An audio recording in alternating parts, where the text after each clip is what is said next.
So now let's talk about the structure of photosystem. तो जैसे मैंने आपको previous video structure of chloroplast में बताया था कि हमारे पास एक थैलाकॉइड में दो फोटोसिस्टम होते हैं.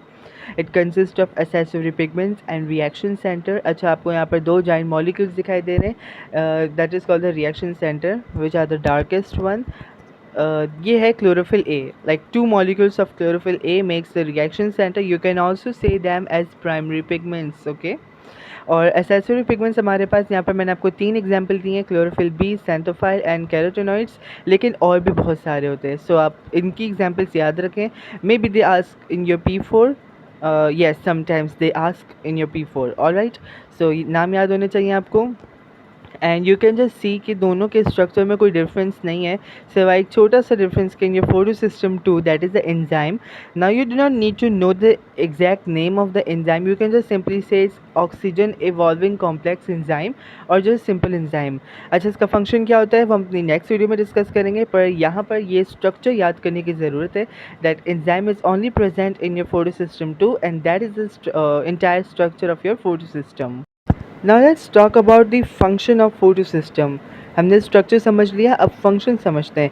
Each pigment absorbs different wavelengths of light, और इसको मैंने पर्पल में हाईलाइट किया है. मेक श्योर कि आप इसको कहीं लिख लें और बहुत अच्छे से याद कर लें कि it is the most important point of the photo system, that each pigment absorbs different wavelengths of light. जितने भी पिगमेंट्स हैं हमारे पास, यहाँ पर इस एग्जाम्पल में मैंने आपको तीन पिगमेंट्स दिखाए हुए हैं, that is the chlorophyll b, xanthophyll and carotenoids. Alright, तो इनकी डिफरेंट वेवलेंथ्स होती है, यानी कि different wavelengths of light absorb कर सकते हैं. फॉर एग्जांपल, आप देख सकते हैं कि सनलाइट ऑफ 7 नैनोमीटर, ठीक है. अब मैंने यहाँ पर हाईलाइट किया हुआ है कि ग्रीन कलर का जो हमारे पास यानी क्लोरोफिल बी है, that only absorbs the 400 nanometre of wavelength of light. And orange वाला जो है वो 520 नैनोमीटर करता है और पर्पल वाला 700 नैनोमीटर. नाउ फॉर सपोज हमने सनलाइट दी which is having the wavelength of 700 nanometre. So now you can just see कि क्या हो रहा है. हमारे पास जो क्लोरोफिल बी है और द ग्रीन पिगमेंट वो रिफ्लेक्ट कर रहा है इस लाइट को, क्योंकि उसके अंदर ये एबिलिटी नहीं है कि वो इस range of wavelength of light को एब्जॉर्ब कर पाए. तो ये तो हमारे पास सनलाइट फिर ज़ाया नहीं हो गई. Like you can just say कि हमने सनलाइट दी और उसने रिफ्लेक्ट कर दी इंस्टेड ऑफ एब्जॉर्बिंग. तो फिर हमारे पास क्या है कि जो 700 नैनोमीटर वाला पिगमेंट है, just suppose in this case it's may be carotenoids, तो उसने इस सनलाइट ऑफ वेवलेंथ 7 नैनोमीटर को एब्जॉर्ब कर लिया, ट्रैप कर लिया और फिर ट्रांसफ़र कर दिया टुवर्ड्स द रिएक्शन सेंटर. तो इससे हमें क्या फ़ायदा हुआ है? Can you investigate? You can just simply से कि हमने जो सनलाइट है उसके लॉस को प्रिवेंट किया है bye absorbing it with having a variety of different pigments which is having a different wavelengths of light, ठीक है, टू एब्जॉर्ब. यानी हम ये कह सकते हैं कि हमारे पास बहुत सारे पिगमेंट है और हर pigment different wavelength of light absorb करता है, तो हमें फ़ायदा हो गया. इस तरीके का फ़ायदा हो गया कि भाई अगर एक पिगमेंट जो कि वो एबिलिटी नहीं रखता वेवलेंथ एब्जॉर्ब करने की, तो वो रिफ्लेक्ट करे, तो दूसरा वाला रखता है एबिलिटी, तो वो एब्जॉर्ब कर लेगा somehow and this will transfer the energy towards the reaction center. Alright, अगर आप साइड पर देखो तो मैंने दूसरी सनलाइट बनाई हुई है. now it doesn't mean that we are having two sun at one time. I'm just giving an example कि अब हमने सनलाइट दी है of 400 nanometer. so the only pigment responsible for absorbing the light at 400 nanometer wavelength will absorb it and will transfer the light energy, ठीक है, towards the reaction center.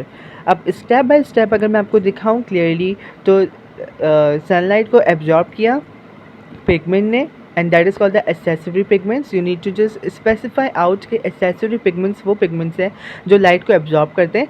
Primary pigments can not absorb the light. Primary pigments कौन से होते हैं? Chlorophyll A, that is called the reaction centre. वो सिर्फ क्या करते हैं? Photoactivation. यानी कि आपने देखा कि यहाँ पर हमारे पास जो लाइट एनर्जी है वो एब्जॉर्ब की पिगमेंट ने, दैट एसेसरी पिगमेंट है, in this case chlorophyll B. Okay, I am just talking about the step by step procedure. उसके बाद इसने ट्रांसफ़र की लाइट किसको, रिएक्शन सेंटर को, and reaction centre becomes photoactivated. अब मैंने उसको येलो में हाईलाइट किया है, सो जस्ट मेक श्योर कि आपको पता होना चाहिए कि you need to use the word photoactivation. Marks scheme में अक्सर लिखा हुआ होता है और बच्चा पता नहीं क्या क्या लिख के आता है कि वो एक्टिवेट हो जाता है। मतलब फ़ोटो का वर्ड यूज़ करना ऑब्वियसली ज़रूरी है, because we are dealing with plants. So when you are dealing with plants and you are using the word photo, it's understood कि हम सनलाइट से रिलेटेड कुछ बात कर रहे हैं। Alright, so photo activation of reaction centre होता है, यानी कि जो रिएक्शन सेंटर है वो फोटो एक्टिवेट हो जाते हैं, सिंपल एक्टिवेट हो जाते हैं, और उसके बाद what happens is that they releases electron. Now why they releases electron we'll discuss in the next video when you are learning maybe light dependent or independent reaction. लेकिन हमें सॉरी लाइट डिपेंडेंट रिएक्शन, लेकिन हमें ये समझना ज़रूरी है कि ये जब रिएक्शन सेंटर फोटो एक्टिवेट होता है तो वो एक इलेक्ट्रॉन रिलीज़ करता है। मेक श्योर वो एक ही इलेक्ट्रॉन एक ही टाइम पर रिलीज़ करता है।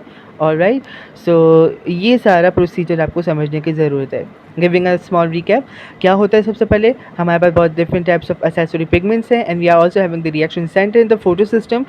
सनलाइट आती है, सनलाइट जो है वो एब्जॉर्ब होती है by the accessory pigments of different wavelengths. So different wavelengths of sunlight is absorbed by different types of pigment, and that prevents loss of sunlight. यानी अगर एक रिफ्लेक्ट भी कर रहा है तो दूसरा उस चीज़ को, उस वेवलेंथ पर्टिकुलर लाइट को एब्जॉर्ब कर ले। ऑलराइट, उसके बाद वो क्या करता है, ट्रांसफर करता है towards light towards the reaction centre. उसके बाद रिएक्शन सेंटर फोटो एक्टिवेट होता है, और जब वो फोटो एक्टिवेट होता है तो वो एक इलेक्ट्रॉन रिलीज़ करता है। So till that it's now over here.